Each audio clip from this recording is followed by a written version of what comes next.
എന്നെ അത്ഭുതപ്പെടുത്തി മറ്റു കാര്യങ്ങൾ പറയാം. ഞാൻ അവിടുത്തെ ഫസ്റ്റ് ഇയേഴ്സിൻ്റെ അഡ്മിഷന് ഈ ടീച്ചേഴ്സുമായിട്ടൊന്ന് സഹകരിച്ചായിരുന്നു. അപ്പോൾ ആ പ്രോസസ്സ് ഒന്ന് കംപ്ലീറ്റ് ചെയ്യാൻ വേണ്ടി ഞങ്ങളെ കുറച്ച് വോളണ്ടിയേഴ്സിനെ വിളിച്ചപ്പോൾ ഞാൻ അപ്പുറത്ത് നിന്നായിരുന്നു. ഞാൻ ശ്രദ്ധിച്ച കാര്യമായി, പേരൻസിൻ്റെ കൂടെ വരാത്ത കുട്ടികൾ ഈ അഡ്മിഷൻ പ്രോസസ്സ് പൂർത്തിയാക്കാൻ അവരുടെ നിയോജക മണ്ഡലം, അസംബ്ലി മണ്ഡലം, നിയോജക മണ്ഡലം, വാർഡ് ഈ കാര്യങ്ങൾ വീട്ടിൽ വിളിച്ച് ചോദിക്കുകയാണ്, ഫില്ല് ചെയ്യാൻ.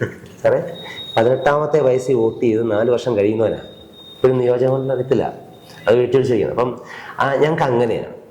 ഞങ്ങളുടെ ഈ ലോകത്ത് കുറച്ചൊക്കെ നമ്മുടെ സന്തോഷങ്ങളെ തേടി അങ്ങ് പോയി കഴിഞ്ഞാൽ അതൊക്കെയാണ്, ബാക്കിയെല്ലാം ഒരുമാതിരി ക്രിഞ്ചാണ്.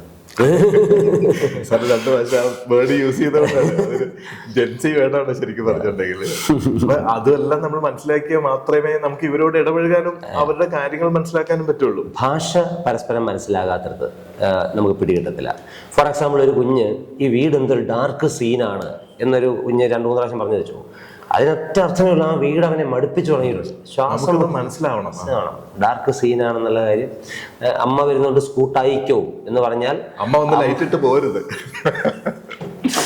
അപ്പം അതിനവരെ ഭാഷ നമ്മൾ അറിയാം. ഭാഷ തീർച്ചയായും ബൈലൊക്കെ എനിക്ക് അവൻ്റെ ഇവിടെ 2 വർഷം ഒന്ന് ജീവിച്ച്, ഐ മീൻസ് ഈ ഉപദേശിക്കുന്ന ആളായി നിന്നാൽ, കൗൺസിലറായി നിന്നാൽ, ടീച്ചറായി നിന്നാൽ, അവൻ്റെ ഏതെങ്കിലും ഗുരുനാഥനായോ അവൻ്റെ മതാധ്യാപകനായോ നിന്നാൽ നമുക്കതിനെ മനസ്സിലാക്കാൻ പറ്റില്ല. അവനേക്കാൾ കച്ചറായ ഒരു കൂട്ടുകാരനായിട്ട് നിന്നാൽ തീർച്ചയായിട്ടും ഞാനത് ആക്ച്വലി അങ്ങനെയാണ് ചെയ്തത്. അവനോടൊപ്പം ഒരു ഉപദേശവും ഇല്ലാതെ, ഒരു താരതമ്യങ്ങളും ഇല്ലാതെ, അവൻ്റെ കൂടെ ഒരു മുതിർന്നയാൾ പഠിക്കുന്നു എന്ന് ഇങ്ങനെയൊക്കെ തോന്നലുകളെ ഒഴിവാക്കി ജീവിക്കാം. അങ്ങനെ 2 വർഷം ജീവിച്ചപ്പം അതിൻ്റെ ക്ലാസ്സുകൾ ഒരുപാട് സഹായിച്ചു.